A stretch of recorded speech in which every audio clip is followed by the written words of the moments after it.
Video है, ये video astronomy की सीरीज में है बच्चों। एस्ट्रोनॉमी के मैंने 2 वीडियो अपलोड कर दिए हैं। उस 2 वीडियो में मैंने आप लोगों को बताया था वैसे फिलहाल तो इस सीरीज में अभी केवल हम लोग क्वेश्चन आंसर को ही कर रहे हैं, तो क्वेश्चन आंसर की सीरीज को हम लोग आगे बढ़ाएंगे। तो उन दोनों वीडियो में एक में ब्रह्मांड से संबंधित क्वेश्चन थे और दूसरे में तारे से संबंधित प्रश्न थे, और तारे से संबंधित कुछ प्रश्न और थे तारे के जन्म और विकास से संबंधित जो कि छूटे हुए थे। तो इस वीडियो में 20 क्वेश्चन हम लोग कंप्लीट करने वाले हैं अपने इस वीडियो में तारे के जन्म और विकास से संबंधित। तो बिना देर दिख रहा होगा, इस वीडियो को शुरू कर हम आगे इस वीडियो को कंटिन्यू करते हैं। तो जैसा कि आप देख पा रहे होंगे, आपको पहला क्वेश्चन दिख रहा होगा बच्चों। आपका जो पहला क्वेश्चन है कि न्यूट्रॉन तारे की खोज किसने किया था। बच्चों यहाँ पे क्वेश्चन है कि न्यूट्रॉन तारे की खोज किसने किया था। आप देख सकते हैं 4 ऑप्शन, मिस जोकलिन बेल, लेमन तेरे, न्यूटन मेंडल। ये चारों ऑप्शन में से आप हमें ये बताइए कि न्यूट्रॉन तारे की खोज किसने की थी। न्यूट्रॉन तारा एक ऐसा तारा होता है बच्चों जो कि चमकता नहीं है। न्यूट्रॉन तारा, ठीक है, न्यूट्रॉन तारा चमकता क्या, एक प्रकार से आप समझ लीजिए तारे का एक भाग होता है। कौन सा तारा, न्यूट्रॉन तारा। तो आप हमें ये बताइए कि न्यूट्रॉन तारे की खोज किसने की थी। चारों ऑप्शन में कौन सा आंसर राइट होगा बच्चों। तो मिस जोकलिन बेल ने न्यूट्रॉन तारा की खोज की थी। किसने किया था, मिस जोकलिन बेल ने। अगला क्वेश्चन देखिए, निहारिका जिसको हम लोग नेबुला इंग्लिश में बोलते हैं, निहारिका या फिर नेबुला के गैसीय बादलों के सिकुड़ने से क्या बनता है। यदि दोस्तों जो निहारिका जो गैसों का बहुत बड़ा बादल था, वो भी हाइड्रोजन के गैसों का जो बहुत बड़ा बादल हुआ करता था, यदि वो सिकुड़ जाए तो क्या बनेगा। चारों ऑप्शन देखिए, पहला ऑप्शन ग्रह, क्षुद्र ग्रह, तारा, आकाश गंगा।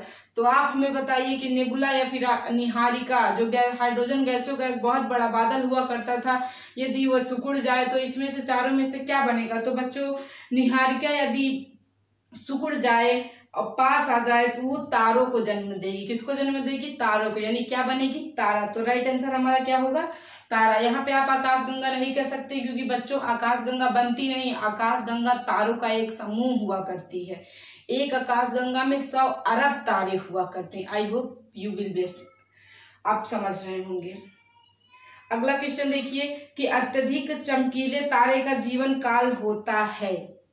बच्चों मतलब कि जो बहुत ज्यादा चमकता है उस तारे का जीवन काल क्या होता है। अत्यधिक चमकीले तारे का जीवन क्या होता है। आप ऑप्शन में देखिए, 10 की पावर 5 वर्ष, 10 की पावर 6 वर्ष, 10 की पावर 10 वर्ष, 10 की पावर 7 वर्ष। तो जल्दी से आप हमें बताइए कि अत्यधिक चमकीले तारे का जो जीवन काल होता है वो कितना वर्ष होता है। तो बच्चों अत्यधिक चमकीले तारे का जीवन काल कम से कम तो 10 की पावर 6 वर्ष यानी 10 लाख वर्ष होता ही होता है।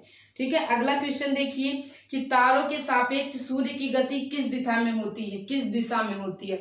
मतलब बच्चों जो तारे हैं, अगर तारों से तुलना की जाए, तारों के सापेक्ष सूर्य की गति किस दिशा में होती है। पहला ऑप्शन पश्चिम में, दूसरा पूर्व में, तीसरा उत्तर में, चौथा दक्षिण में। तो बच्चों तारों के सापेक्ष सूर्य की गति किस दिशा में होती है, पूरब में होती है। किस दिशा में होती है, पूरब में। अगला क्वेश्चन, ब्रह्मांड में तारों की कुल अनुमानित संख्या कितनी है।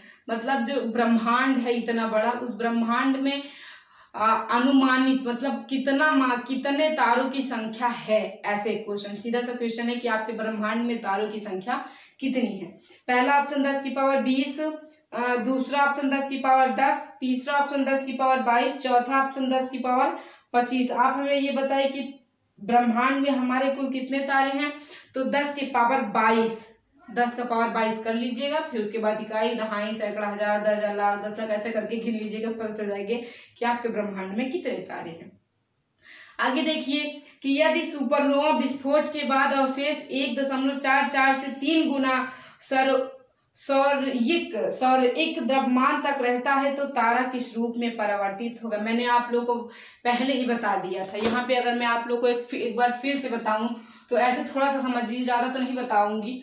अगर ये मान लेते हैं निहारिका, ऐसे ये बहुत हाइड्रोजन की बादल है ना, तो ऐसे कुछ भी ऐसे ऐसे कर दे रहे हैं। ये अगर मान लीजिए निहारिका क्या है, निहारिका है, क्या है, निहारिका। ये निहारिका, इसमें जब नाभिकीय संलयन की अभिक्रिया शुरू हो जाती है तो यह चमकने लगती है, जिससे तारे का निर्माण होता है। किससे निर्माण होता है, तारे का, जब तारा अपना जीवन काल जीता है, उसका 90% ईंधन खत्म हो जाता है, तब तारा लाल दानव बन जाता है। क्या बन जाता है? लाल दानव, यहाँ रेड, लाल दानव बन जाता है। अब देखिए, लाल दानव तक कोई भी तारा हो, कोई भी, चाहे छोटा तारा होगा चाहे बड़ा, इतना जीवन काल वो जरूर जिएगा। निहारिका से तारों का जन्म होगा, और तारे से जब उसका 90% ईंधन खत्म होगा तो वह लाल दानव तक आएगा। इसके बाद से तारे मरने को लेकर 2 स्थितियों को अपनाते हैं।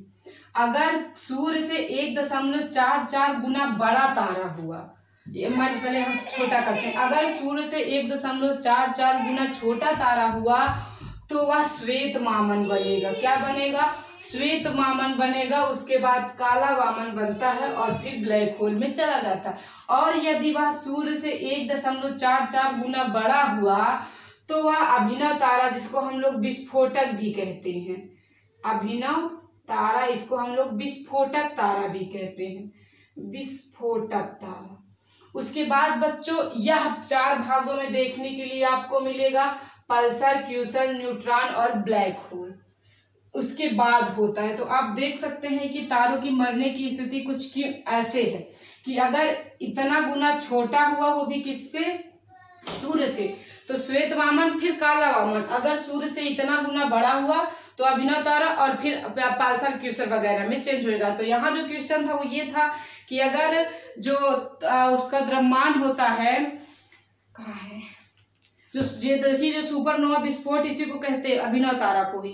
तो जो ये सुपरनोवा विस्फोट हुआ, इसमें से यदि जो अवशेष रहा वो इससे 3 गुना ज्यादा है, इससे भी 3 गुना ज्यादा है, तो पूछ रहा है तो किस रूप में परिवर्तित होगा? पल्सर तारा, श्वेत वामन, काला वामन, न्यूट्रॉन तारा। तो बच्चों, इसमें से राइट आंसर जो आपका होगा वो होगा क्या? आप लोग जल्दी से हमें बता सकते हैं? मैं बता दूं, देखिए, श्वेत वामन, काला वामन तो बिल्कुल भी नहीं होगा, क्योंकि ये लोग कम होने पे बनते हैं। ज्यादा होने पे या तो आपका क्या बनेगा? न्यूट्रॉन तारा बनेगा, या तो आपका पल्सर बनेगा। क्या बनेगा? पल्सर बनेगा। देखिए, पल्सर और क्यूसर तभी आते हैं, पल्सर और क्यूसर तारे का ही एक भाग है, टूटते हुए तारे का ही एक भाग है, लेकिन पल्सर दोस्तों, क्यूसर इस जब मतलब ये है ही नहीं, ये उत्तर नहीं होगा। आपका जो उत्तर होगा वो न्यूट्रॉन तारा होगा। क्या होगा? न्यूट्रॉन तारा होगा। ठीक है। उसके बाद अगला क्वेश्चन देखिए, आपको अगला क्वेश्चन दिख रहा होगा कि विशाल तारों का अंत किस रूप में होता है?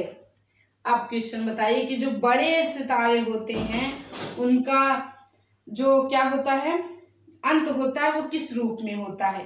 क्वेसर्स, पल्सर, ब्लैक होल, इनमें से सभी। बच्चों ध्यान दिए रहना, कभी भी आप पल्सर, क्वेसर इन सब चीजों में आंसर नहीं देना, ठीक है, क्योंकि पल्सर और क्वेसर तारों के मध्य का ही एक भाग हुआ करते हैं, जो कि बहुत तेज गति से नाचते हैं। ठीक है, तो आप पल्सर और क्वेसर कभी आंसर मत करिएगा।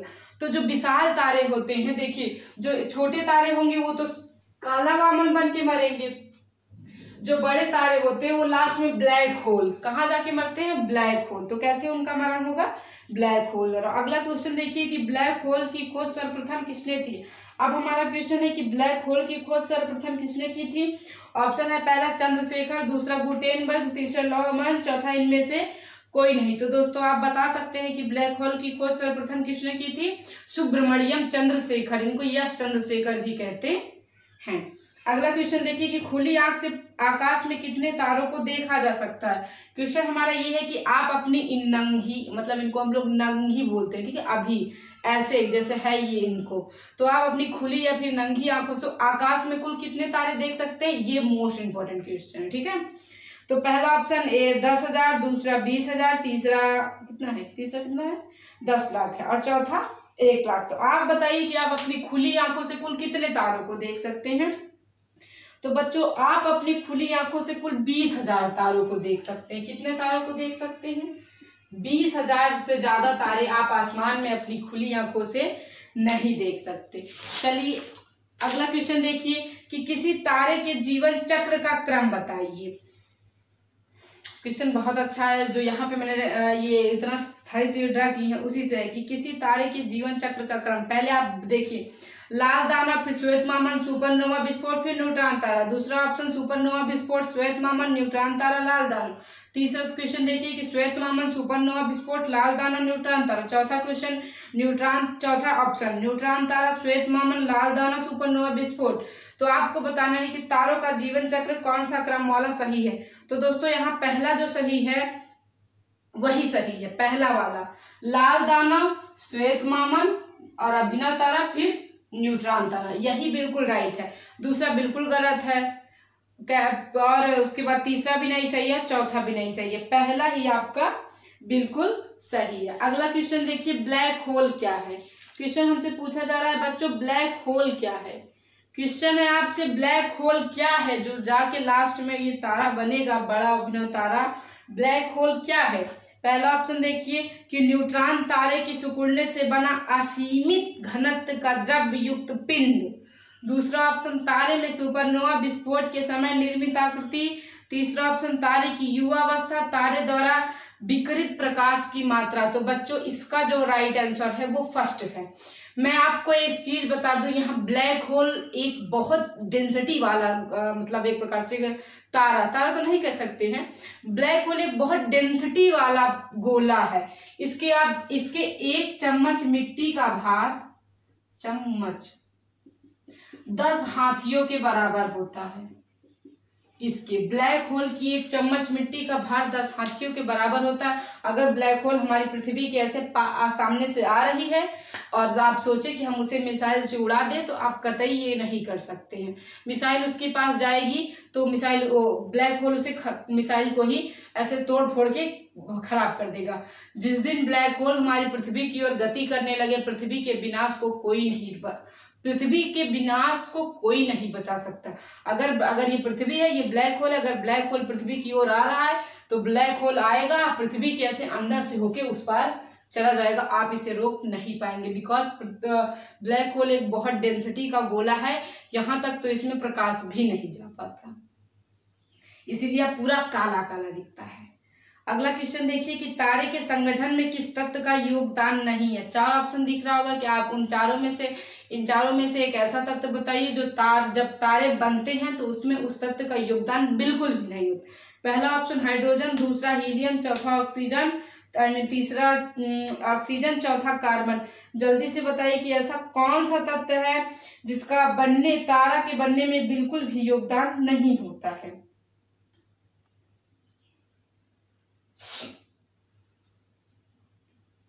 तो बच्चों इसका जो राइट आंसर होगा वो होगा ऑक्सीजन। तारे के बनने में ऑक्सीजन थोड़ा भी महत्वपूर्ण नहीं है, O2 जिसको हम लोग कहते हैं, O2, ठीक है। अब अगला क्वेश्चन आप देखिए कि किसने प्रतिपादित किया कि तारे जन्म लेते हैं, बड़े होते हैं और मृत प्राय होते हैं। मतलब किस व्यक्ति ने कहा कि तारा जन्म लेगा, फिर बड़ा होगा और फिर मर जाएगा। बस देखिए ना, तारे ने जन्म लिया, यहाँ 90% ईंधन खत्म हो जाएगा तो लाल दाना जब बनता है ना, तो देखिए जब बहुत बड़ा आकार ले लेता है थोड़ा, जब हमारा सूरज लाल दाना बनेगा तो वह अपनी स्थिति से 250 गुना बड़ा हो जाएगा। अभी उसकी जो भी स्थिति होगी, जब वो लाल दाना बनेगा तो 250 गुना वो सूरज बड़ा हो जाएगा। यानी बुध और शुक्र को तो ऐसे ही ले लेगा, पृथ्वी और शुक्र को जला के खत्म कर देगा, हो गया पृथ्वी का सर्वनाश। यहाँ पे हमसे पूछा जा रहा है कि किसने कहा कि तारा जन्म लेगा, बड़ा होगा, फिर मर जाएगा। गैलीलियो ने, जेबी नर्लिकार ने और हब्बल ने, एस चंद्रशेखर ने। बताइए किसने कहा कि ब्लैक होल क्या कहते हैं, किसने कहा कि तारा जन्म लेगा, बड़ा होगा और फिर मर जाएगा। जल्दी से आप बताइए कि यह किसने कहा था।